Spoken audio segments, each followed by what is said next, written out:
My darling Leo, I see you. I see what you have been carrying, and I want to begin tonight with something I do not think anybody has ever said to you plainly, even though it has been sitting at the exact center of your own sign for as long as anybody has been reading the sky. There is a crown available to you. I believe that completely, and I would not build an hour around it otherwise. And there is a test attached to it, and almost every astrologer who tells you about the crown leaves the test out entirely, because the test is uncomfortable, and the crown sells considerably better on its own. I am not going to leave it out tonight. The test is not what you expect. It is not about whether you work hard enough, or shine brightly enough, or wait patiently enough, all the things people usually tell your sign to be tested on. It is something far more specific, and far more immediate, and I suspect that a good number of you are living inside it right now, tonight, without having recognized it for what it is. Stay with me, because I am going to do 4 things. First, I am going to tell you about a single star, the actual star your sign is built around, and what the oldest astrologers in the world believed it promised, and what they believed could take that promise away. This is not folklore I am inventing for the sake of a good hour. It is one of the oldest pieces of astrology in continuous use, and it is specific, and it is about your sign more precisely than almost anything else I have ever given you. Then I will give you the 4 disguises the test most often wears, because your sign will fail it more often by mistaking it for something virtuous than by mistaking it for something petty. Then 2 stories, one where somebody passed it and one where somebody did not. And I want to be honest with you now that the second one is not a story about a bad person. It is a story about you, on an ordinary Tuesday, doing something that felt completely justified at the time. And at the very end, I am going to tell you the single most useful thing I know about this, and I want to warn you that it is going to reframe the entire idea of what a crown actually is, in a way that I think will genuinely change how you carry yourself the next time somebody wrongs you. I am Madame Aurora, 35 years studying the stars from my office in Manhattan, and let me be honest with you before we go further, because honesty is what your sign actually respects, far more than flattery. And I would rather tell you something true and difficult than something easy and false.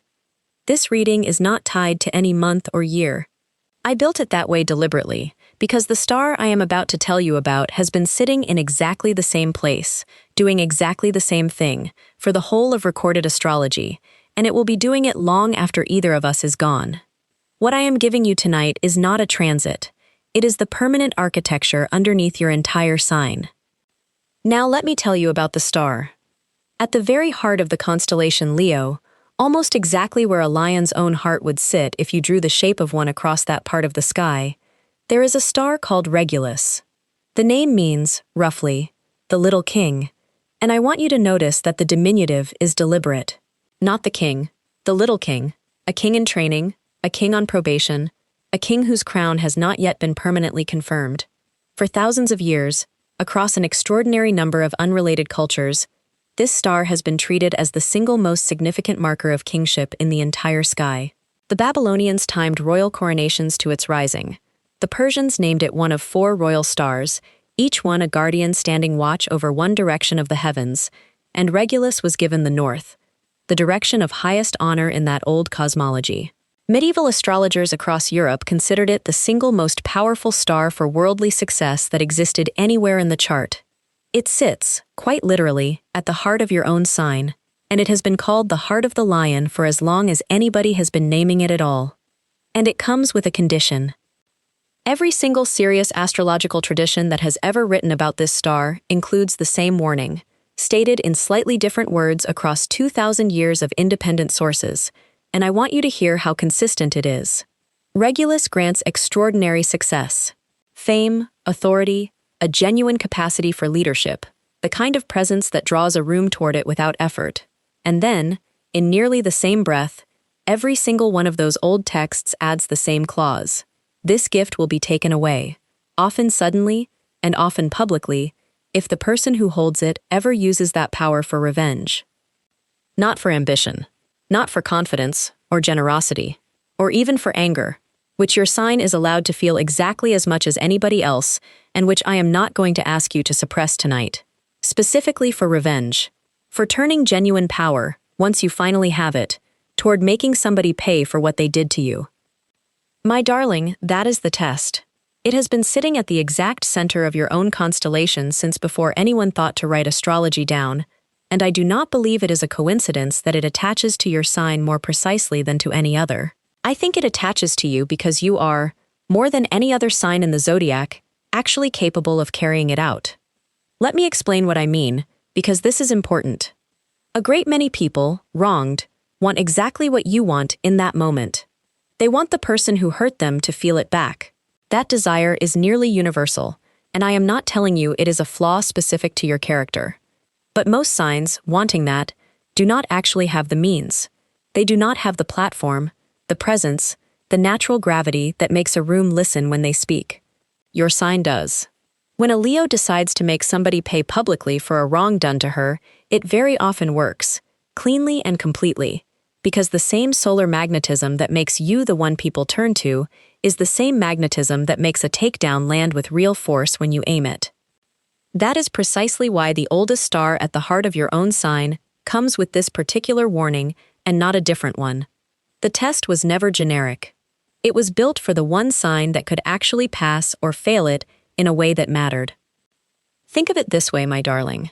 Nobody warns a person against a temptation they are not actually positioned to act on. There is no ancient star governing a warning against, say, commanding an army, attached to a sign with no soldiers anywhere near it. The warning exists precisely where the capability exists, and your sign, alone among the 12, tends to be handed real capability with real regularity. Rooms listen to you. People repeat what you say. A story you tell about somebody else does not simply evaporate the way the same story would if a quieter sign told it. That is not vanity, my darling, and it is not something to apologize for.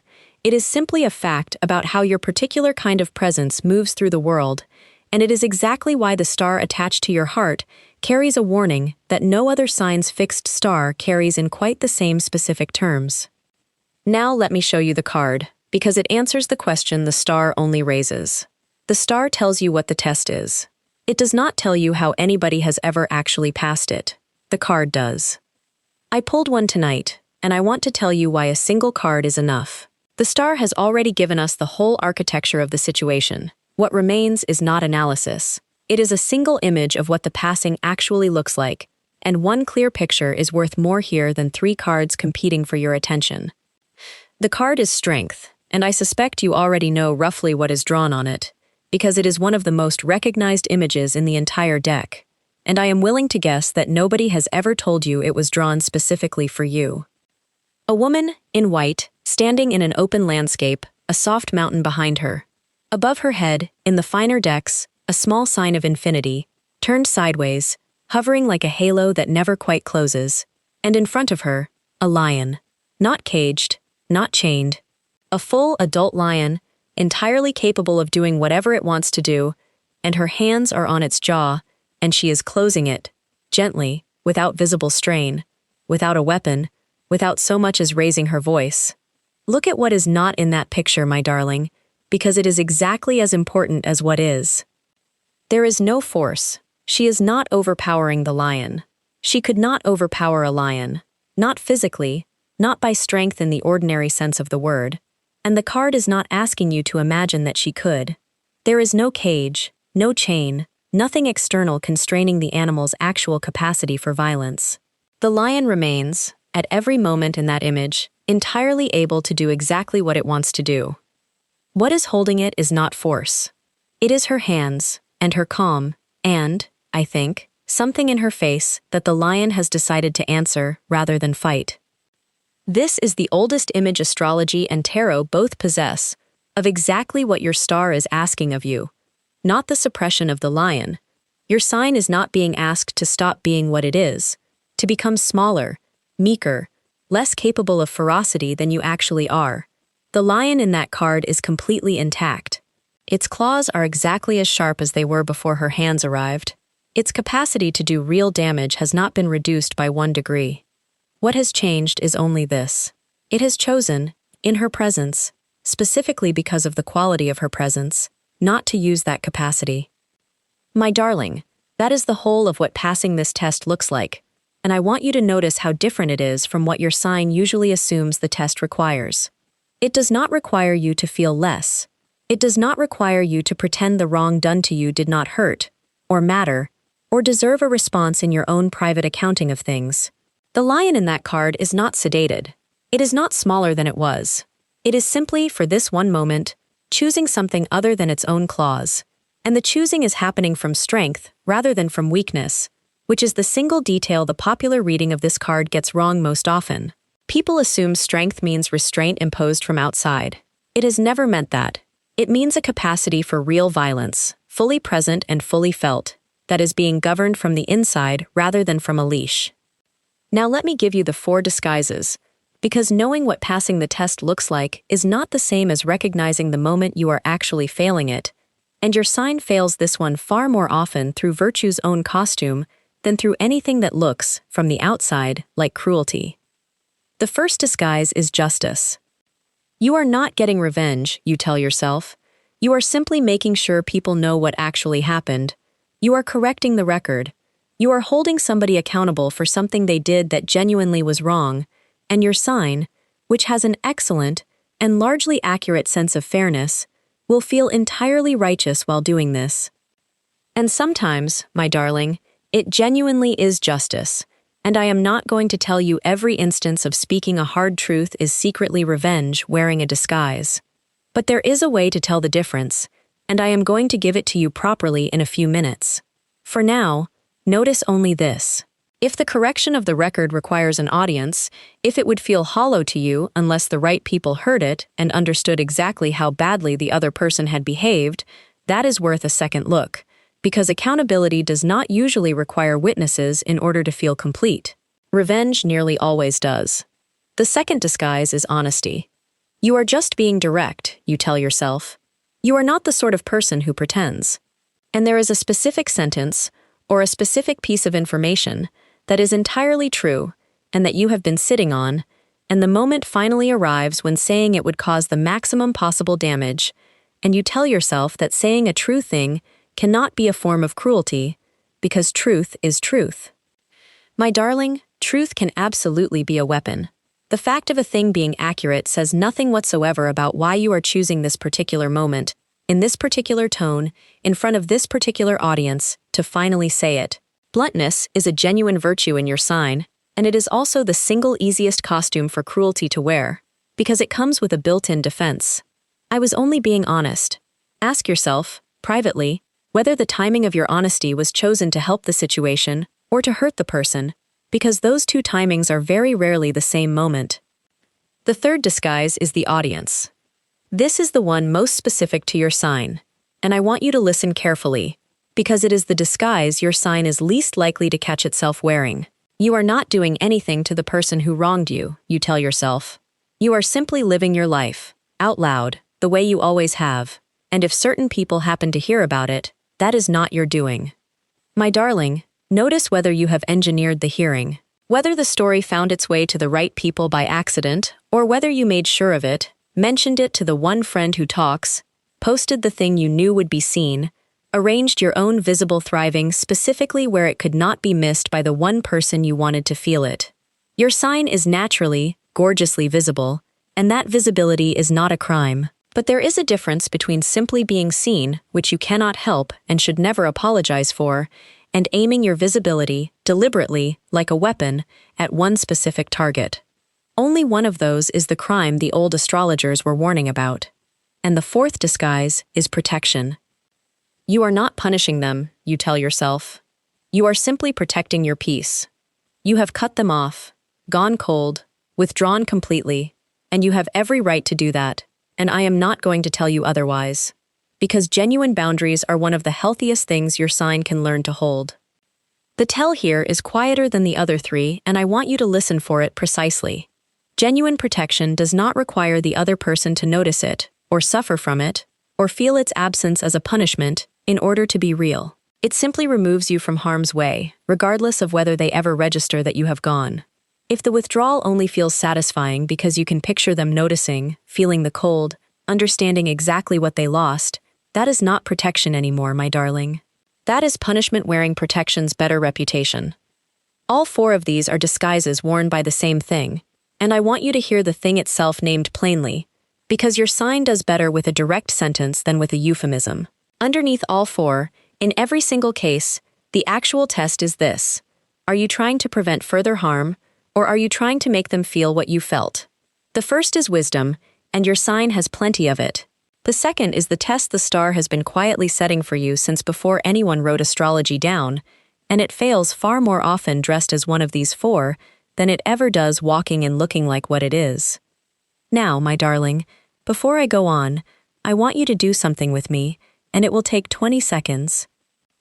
Think of the person. You very likely already know who I mean, because your sign rarely holds more than one of these at real intensity at any given time. Somebody who wronged you, genuinely, in a way you did not deserve, and who you now have some means to answer. Not necessarily a large means. It does not have to be public or dramatic, a sentence you could say, a story you could tell to the right person, a silence you could hold in a way specifically designed to be felt. Now ask yourself, honestly, which of the four disguises you have been wearing while you thought about it? Justice, honesty, the audience, protection. You will know within a few seconds. Your sign always knows, underneath the noise, exactly what it is actually doing. It is simply extremely well practiced at not looking directly at it. Hold your answer. I am going to come back to it before the end. Now let me tell you about Eleanor. Eleanor was a Leo client of mine, born in the first days of August, who came to me some years ago about a business she had built from almost nothing, alongside a partner she had trusted completely. The partner had, over about 18 months, done something Eleanor described to me with total precision the first time we spoke, which told me she had rehearsed the description many times before she ever said it to another human being. He had taken credit, systematically and to the right people, for work that had overwhelmingly been hers. Not dramatically. A misattributed sentence here, an introduction where she was not mentioned there, a pattern built slowly enough that by the time she noticed it fully, it had already reshaped how a considerable number of important people understood who had actually built the thing. She discovered, eventually and by accident, that he had also been quietly undermining her position with their largest client, suggesting, in small comments over many months, that she was the less reliable of the two of them. By the time she came to me, the partnership had ended, badly, and Eleanor was, for the first time in that entire business's life, standing somewhere she had never stood before. She had the standing now. The largest client had, in the aftermath, come to her directly, wanting to know the truth of what had happened, giving her, in that one conversation, more real power to shape the story than she had held in the whole 18 months prior. She told me she had a document, emails, mostly, that she had kept, that would have made the entire pattern undeniable to that client and to several others besides. She had drafted, she told me, 4 separate versions of what she might send, each one calibrated for a slightly different level of devastation. I asked her what she wanted the client to feel if she sent it. She sat with that for a long time, and then she said, "I want him to know exactly what he did. Precisely. In detail. I want it to be undeniable." I said, "My darling, that is not quite what I asked." I asked what you wanted the client to feel. And she went quiet again. And eventually she said something I have kept ever since. She said, "I think I wanted the client to feel disgusted with him. I think that was actually the whole of it."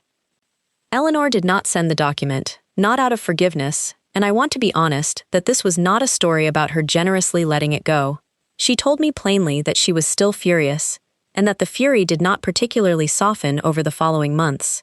What she did instead was answer the client's direct question honestly and without embellishment, described accurately what had happened, without the 4 calibrated versions of devastation, and let the facts, stated plainly, do whatever work they were going to do without her personal signature of triumph attached to them. The client stayed. Others followed, over the next 2 years, once the pattern of who had actually built the work became visible on its own, at its own pace, through nothing more dramatic than accurate description offered when asked. Eleanor told me, quite recently, that the business is now considerably larger than it ever was under the partnership, and that she still, on certain nights, thinks about sending some version of that document, years later, to nobody in particular, and still does not send it. She said the thing I most want you to have tonight. She said, "I did not decide to be generous. I decided that the version of me who sent it was smaller than the version of me who didn't, and I wanted to keep being the second one." Now, before I go on, let me pause for a moment. If what I have said so far is landing, if you recognized your own document in Eleanor's 4 calibrated versions, tap that little like button below this video.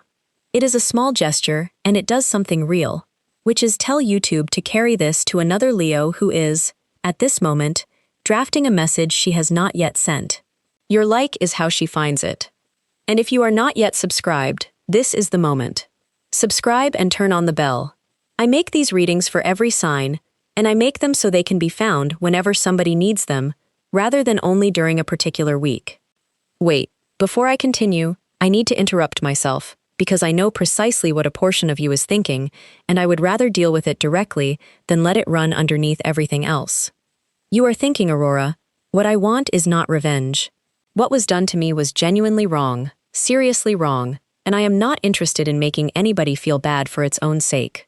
I want actual accountability. I want consequences.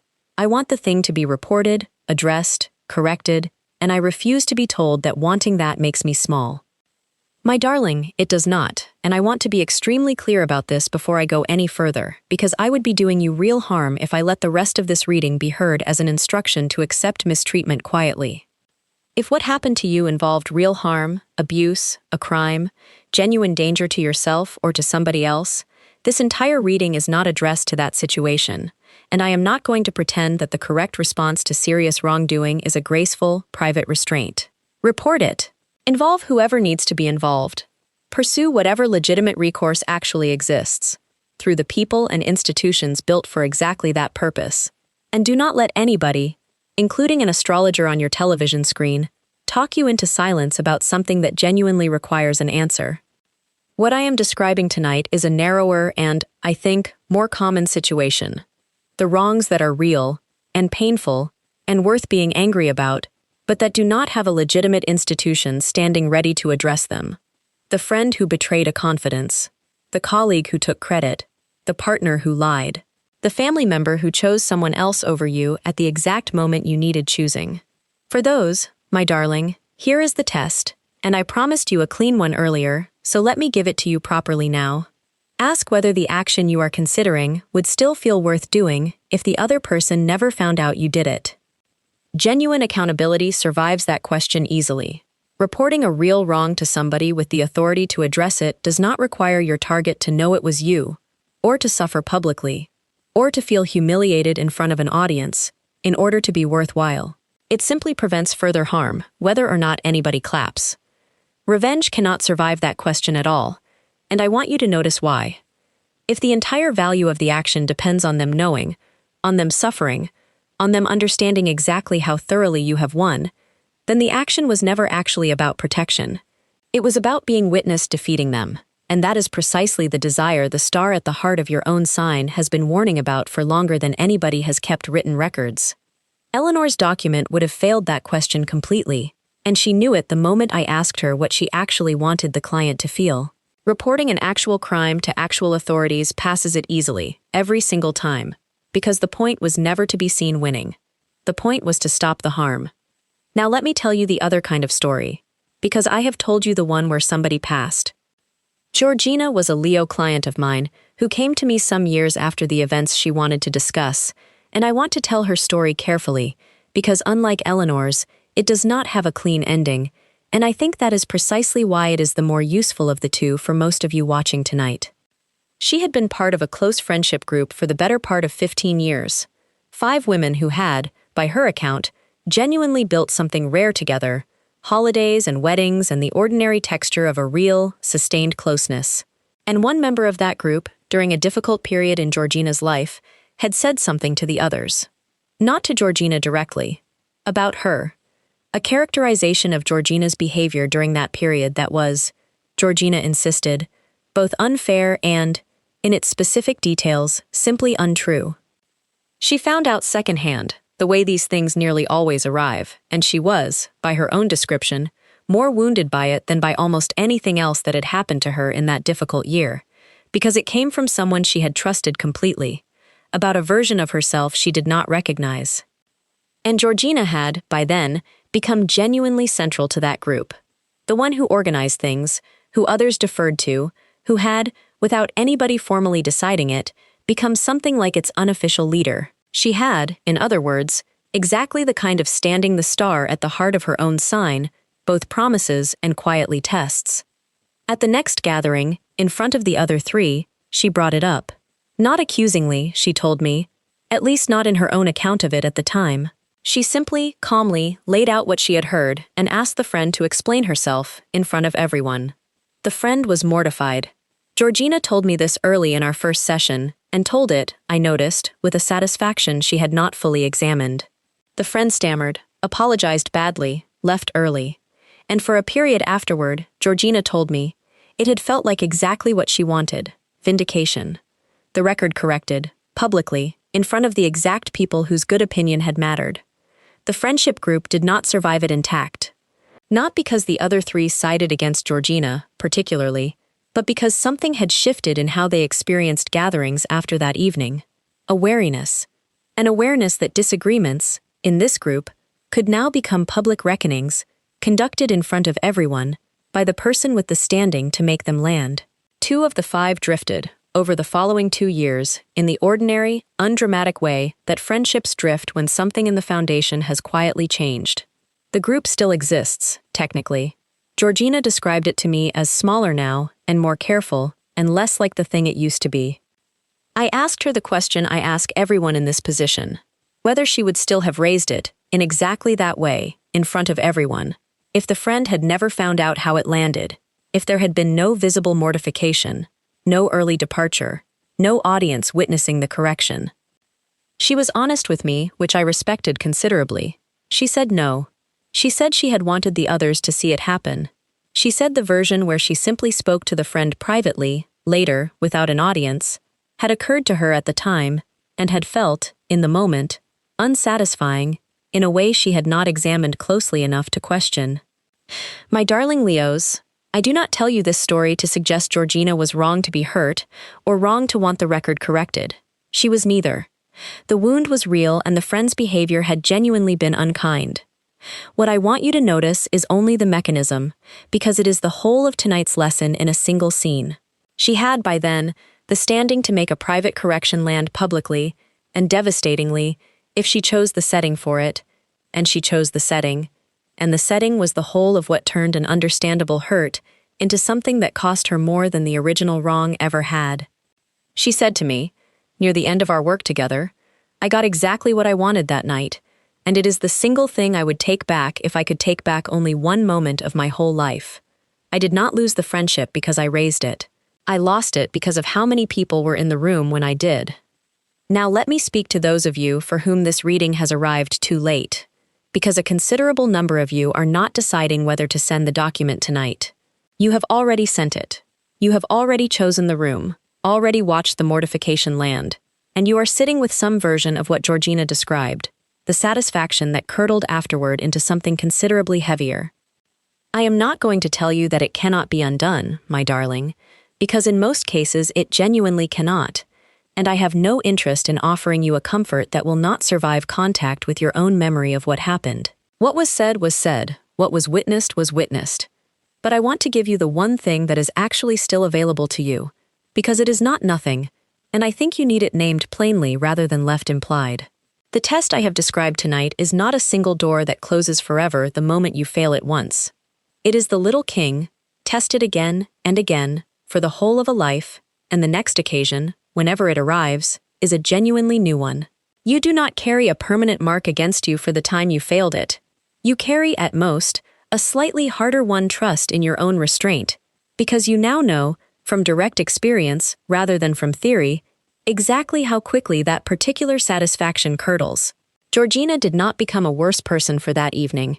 She became, by her own account, considerably more careful with the next one, precisely because she had felt the whole arc of it once, all the way through to the cost, and did not need to feel it again to believe me when I describe it to you tonight. If you are carrying one of these, my darling, the honest work available to you is not undoing it. It is the apology, where one is genuinely owed and genuinely wanted, offered without the performance that got you into this in the first place, private, plain, and without an audience of its own. And failing that, or alongside it, it is simply this. Let the memory of how it actually felt afterward be the thing that steadies your hand the next time, rather than a wound you keep reopening on your own behalf. The crown does not require a spotless record, it only ever requires the next choice. Pause with me for a moment. I know this has been a great deal. I want to tell you why I made this reading, and why I made it evergreen rather than tied to a passing alignment. Leos write to me about this more than you would expect, and the letters have a very particular shape. They are almost never asking whether they should do it. By the time a Leo writes to me about this, she has usually already decided in her own mind that it is justified, which it very often genuinely is, and what she is actually asking, underneath the question she thinks she is asking, is for permission. I am not going to give it to you tonight, my darling, and I want you to understand that this is not a withholding of warmth. It is the whole of what I have to offer you instead. If this reading is bringing you something tonight, would you do me 3 small things? Like this video. It tells YouTube this matters to real people, and it carries it to another Leo who is at this moment choosing the setting for a correction she has already decided to make. Subscribe and turn on the bell if you have not, because I make these readings for every sign and I intend to keep making them. And write to me in the comments, and I want the specific thing rather than the general thing. Do not tell me what they did. Your sign would tell that story beautifully, and at length, and completely justifiably, and it would not move you 1 inch closer to passing the actual test. Tell me only this. Which of the 4 disguises? Justice, honesty, the audience, or protection? And if you have been here a while, membership on this channel means readings reach you before they are published, and it means you and I actually speak in the comments, because I read member comments first, and I answer there more often and more personally than I am able to anywhere else. Now let me give you the practical part, because I have spent a great deal of this hour describing the test, and a description is not a method, and your sign in particular will accept a beautifully described dilemma as a substitute for actually resolving it. There are 4 things, and they are deliberately small. The first, wait 72 hours before you do anything at all. Not to cool down in some vague, generic sense. Specifically because the version of the action that occurs to you in the first hours after being wronged is nearly always the most theatrical version available, the one calibrated for maximum witnessed effect, and 72 hours is, in my experience, roughly how long it takes your sign to arrive at the version that is actually about the harm, rather than about the audience. Eleanor's 4 calibrated documents were all written in the first week. The version she never sent was the one that survived a much longer wait. The second, ask the question I gave you a few minutes ago, out loud, to yourself, before you decide anything. Would this still feel worth doing if they never found out I did it? Say it aloud, my darling, not silently. Your sign processes things differently when it hears its own voice say them, and a question asked silently is far too easy to answer dishonestly. The third, if the answer is that you genuinely want accountability rather than witness suffering, take it to the smallest possible audience that can actually deliver it. 1 person, privately, rather than a room. An institution built for exactly this purpose, if the situation warrants one, rather than a story told to everyone who will listen. The size of the audience you choose is, more reliably than anything else, the tell for which of the 2 you are actually pursuing. And the fourth, write the version you are not going to send. The whole of it. As savage, as devastating, as complete as you want it to be, with nothing held back and no part of it softened for anybody's comfort, including your own. Your sign needs somewhere for that material to go, and the place it is not supposed to go is toward the person who wronged you. I am going to give you exactly what to do with it in the ritual that follows. Let me speak briefly to a few dimensions, because this test arrives differently depending on where the wound came from.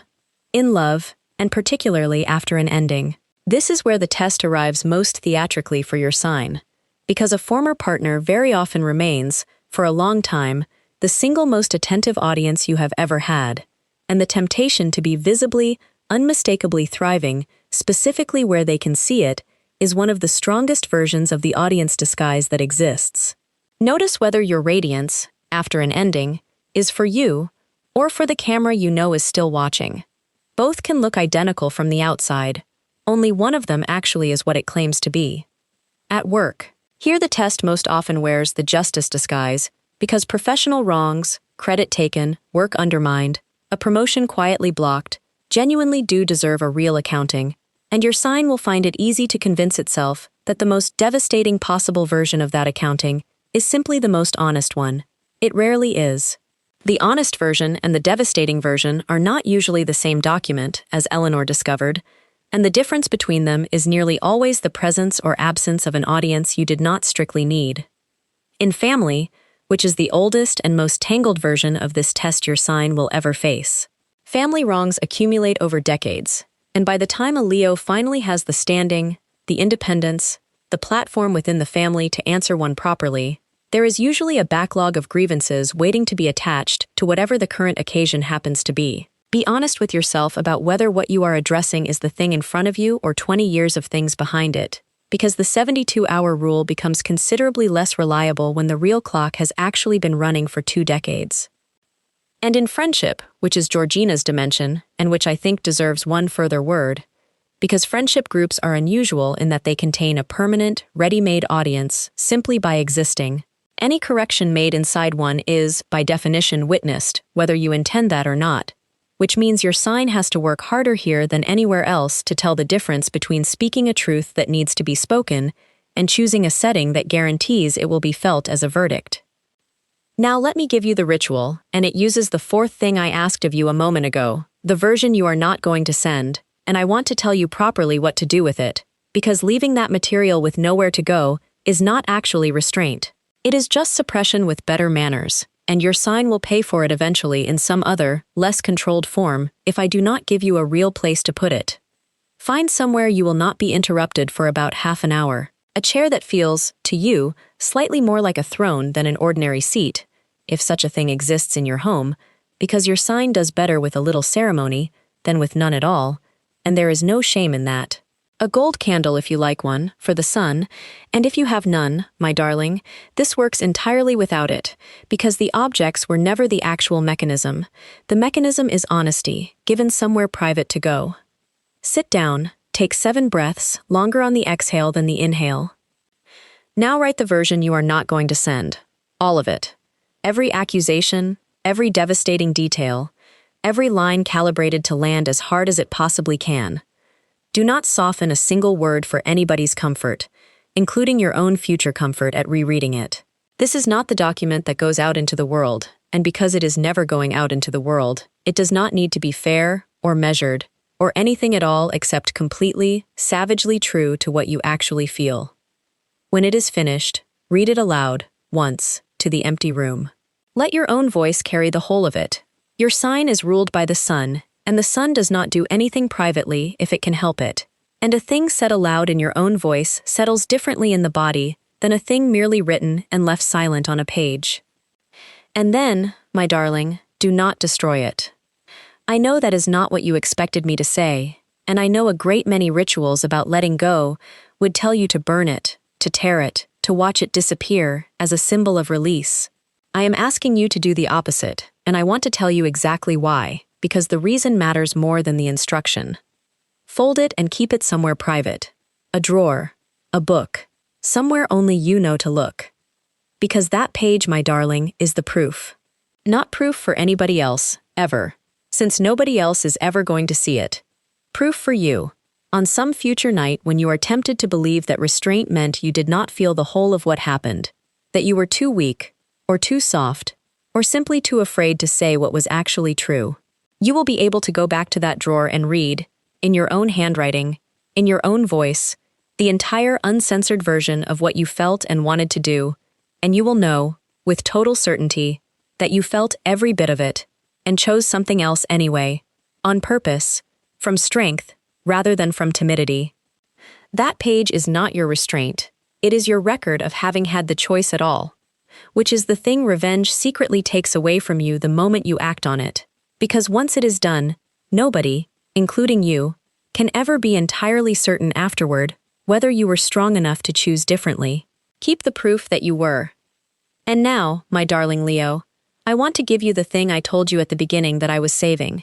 I said it would reframe the entire idea of what a crown actually is, and I meant that completely. Give me the full minute. Do you remember the name of the star? Regulus. The little king, not the king. I told you at the beginning that the diminutive was deliberate, and I want to explain now exactly why, because I do not think anybody has ever told you what it actually means for your own life. A king whose crown has been permanently confirmed does not need to prove anything to anybody. He simply is what he is, and the whole of a kingdom arranges itself around that fact without requiring further demonstration. But a little king, a king still on probation, is being watched. Every single choice still counts as evidence, one way or the other, about whether the crown was rightly given. My darling, that is not a temporary condition your sign eventually graduates out of. It is the permanent structure of the thing. There is no version of this in which you finally arrive at a stable, confirmed kingship and the testing simply stops. The test is not a hurdle standing between you and the crown. The test, repeated for the whole of your life, every single time somebody wrongs you and you finally have the standing to answer, is what the crown actually consists of. It was never a gate you pass through once. It is the ongoing practice of the thing itself. Now let me give you the deeper reason this particular test attaches to revenge specifically, and not to any of the other, more forgivable failures your sign is prone to. When somebody wrongs you, and you are deciding what to do about it, I want you to notice something about the actual structure of that moment that your sign almost never examines directly. You are not, in that instant, deciding anything about them. That chapter, whatever it was, already happened. It is finished. What you are actually deciding, in that moment, is something else entirely. You are deciding whether they still get to determine what you do next. My darling, sit with that, because it is the whole of what I have been building toward this entire hour. If you retaliate, if you spend your actual power, the power the star promised you, making them feel what you felt, you have not defeated them. You have done the opposite of defeating them. You have proven, in the most literal possible sense, that they are still the one directing your behavior. They said or did one thing months or years ago, and it is still, right now, tonight, choosing your actions for you. The chain has never actually broken. It has simply changed direction. A genuine crown, my darling, the kind Regulus was actually describing across 2,000 years of unrelated cultures independently arriving at the same warning, is not a throne built on how thoroughly you can defeat the people who wrong you. That throne is not stable, and I want to tell you plainly why. Because it is not a moral point, it is a structural one. A position that depends on continually, visibly crushing challengers requires an endless supply of new challengers to keep proving itself against. It cannot rest. It cannot simply exist. It has to keep winning, publicly, against somebody, forever, or the whole arrangement starts to look uncertain, and everybody around a throne like that can feel the uncertainty, even when they cannot name it, which is why kingdoms built that way are always, eventually, a little bit afraid of their own king rather than settled beside him.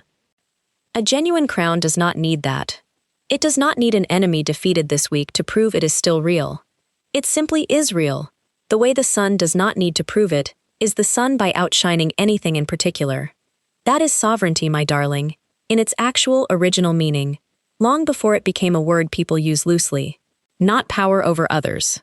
The state of not being governable by people who have no legitimate claim to govern you. And that is exactly what the lion in the strength card is showing you, if you look at it again with this in mind. The lion has not lost its claws.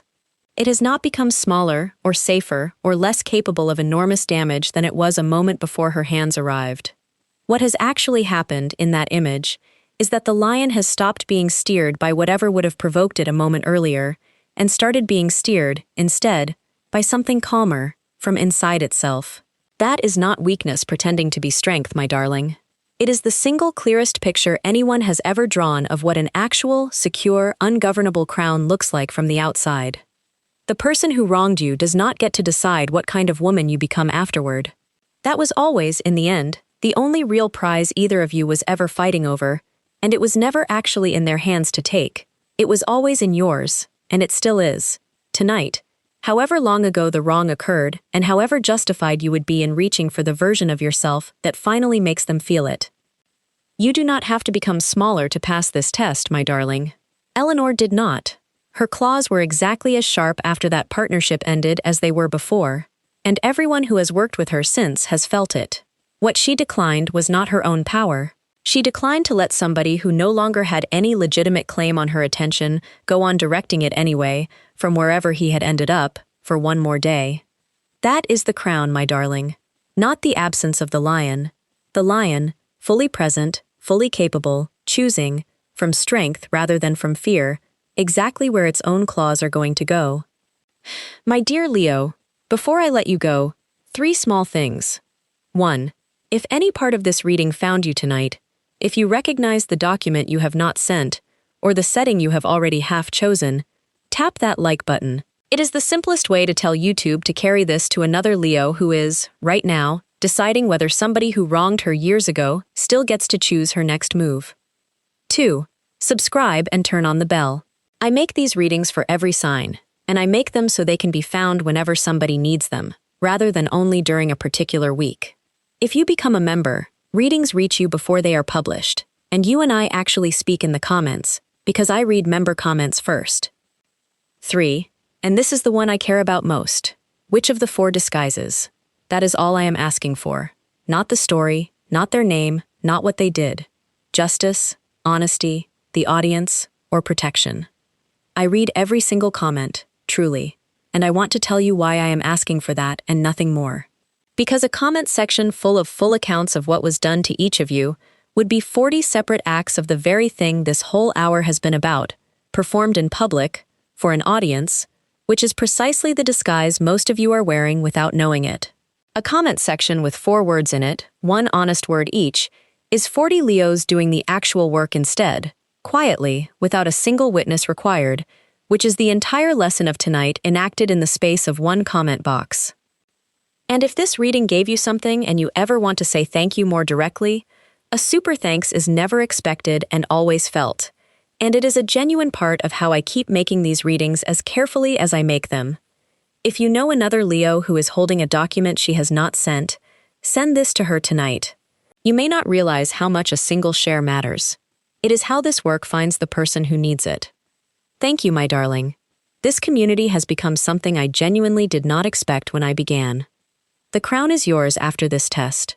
That is the title, and I believe it completely. And I want to close by telling you what I actually mean, because it is not what you thought an hour ago. It does not mean the crown arrives once, at the end, as a reward for finally proving yourself. It means the crown is the test.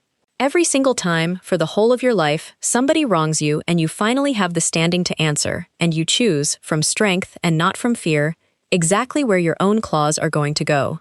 The little king becomes the king, my darling, not on the day the crown is handed over.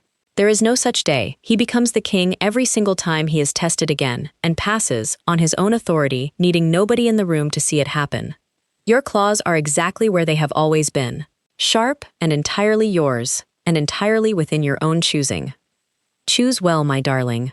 Nobody else was ever going to choose it for you. I am Madame Aurora from Manhattan, and I love you, my dear Leo. I will see you in the next reading.